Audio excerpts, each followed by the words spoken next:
E se eu te dissesse que as teorias mais sombrias sobre a mente humana foram transformadas no motor da nossa sociedade e que quem fez isso foi o próprio sobrinho do criador dessas teorias?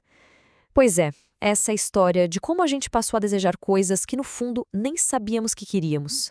Olha só que curioso. De um lado, a gente tem Sigmund Freud, o pai da psicanálise.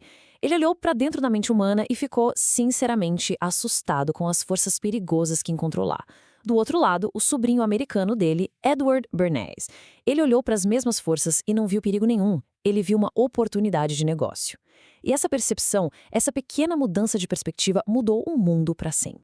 Fica então a pergunta, né? Como é que uma ideia que nasceu lá nos divãs de Viena acabou se tornando a base de tudo, da publicidade, das relações públicas e até do jeito que hoje se faz política? Parece um pulo enorme, mas a gente vai ver que a conexão é bem direta. Para entender como essa máquina foi montada, a gente precisa voltar para o começo de tudo. E tudo começa com uma ideia que, na época, soou quase como um insulto para a sociedade. A grande tese de Freud era a seguinte: nós não somos os mestres racionais da nossa própria cabeça.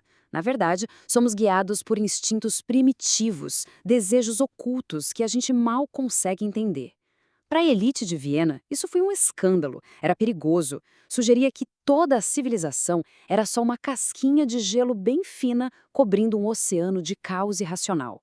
E enquanto o tio Freud estava lá explorando esse caos interno, o sobrinho Bernays estava prestes a descobrir como usar esse caos a seu favor.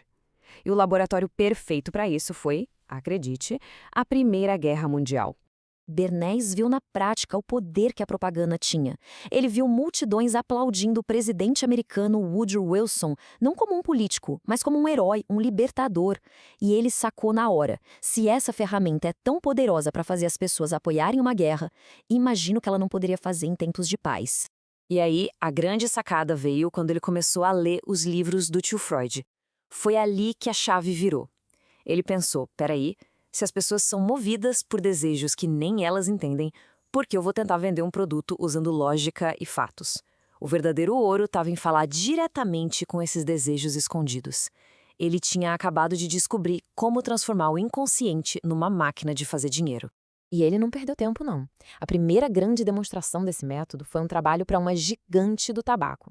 E o que ele fez é até hoje estudado como um dos casos mais geniais e, vamos combinar, um tanto assustadores da história das relações públicas.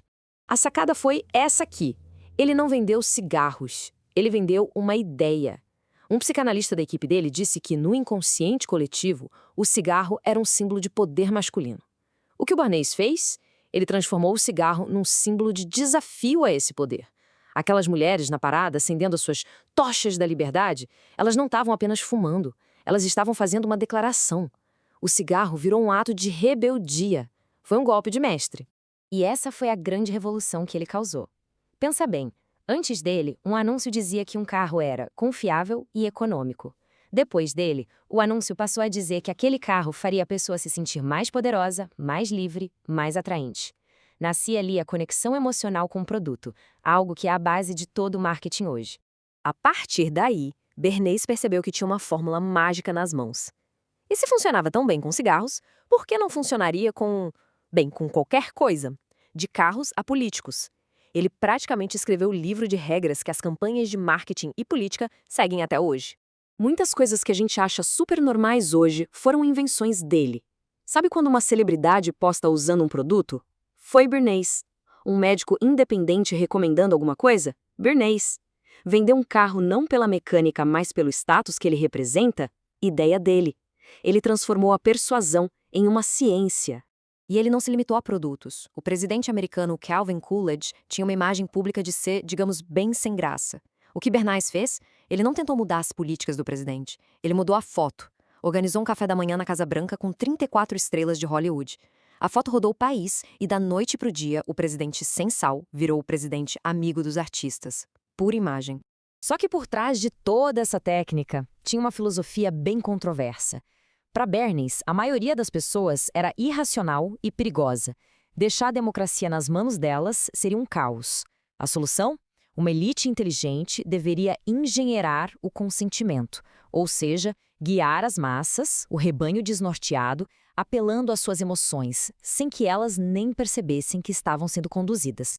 Mas, claro, essa visão de mundo não passou sem oposição. A crise de 1929 e a Grande Depressão que se seguiu jogaram a sociedade num caos. E desse caos surgiu uma pergunta fundamental: o que define uma pessoa?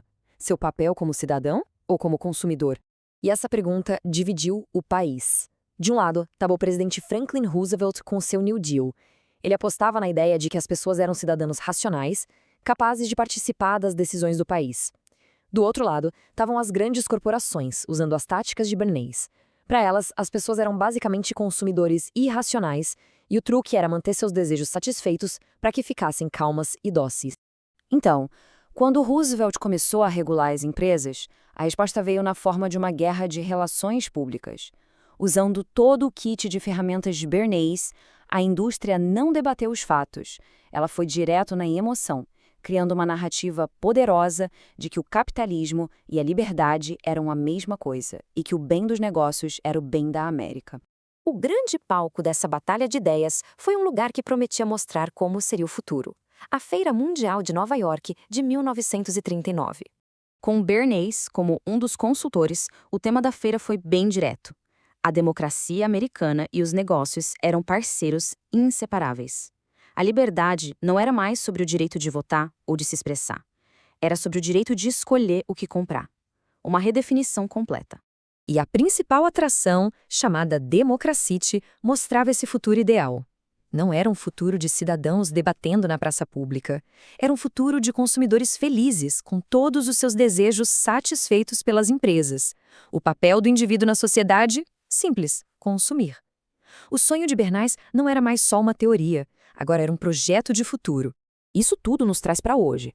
Quando a gente olha para a nossa cultura, para a política, para as redes sociais, fica a pergunta: qual das duas visões acabou vencendo? Nós somos os cidadãos ativos e racionais com os quais Roosevelt contava, ou nos tornamos os consumidores passivos que a máquina de Bernays foi projetada para criar?